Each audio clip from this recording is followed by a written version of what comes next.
Andrew Berry, is he the best GM in the NFL? I know you've answered this on your show. How good is Andrew Berry? I think he's a really good GM. I think you have something here with the combination of DePodesta, Andrew Berry, and Kevin Stefanski that has led to success.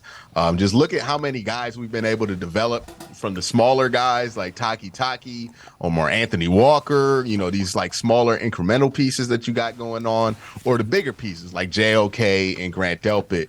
The Browns are finally a good landing spot for a young player to go to, right? It used to be Cleveland was not one of those teams that you wanted to get drafted to, not just because the records were bad in Cleveland, but because the ground wasn't fertile for development in Cleveland. We kept firing coaches, firing GMs, firing guys left and right, and that led the ground to be very barren when it comes to developing some of these rookies. And you saw in that period of time, despite the fact that the Browns had a lot of top 50 picks, none of them panned into anything because we didn't have the right grounds to develop. And you're looking at the Browns now, the last 4 years, probably at the least amount of top 50 picks that they've ever had and the most success in the draft that they've ever had, especially when you look at draft value per pick with what you're getting, right? Like a DeJuan Jones, that don't happen in past Cleveland. We don't end up being a good spot for DeJuan Jones, right?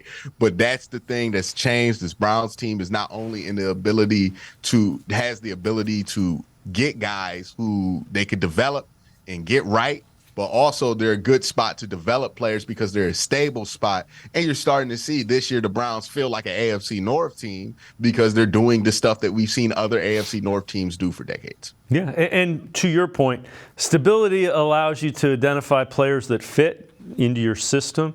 That allows your backups to come in and you to withstand injuries like the Browns have so far.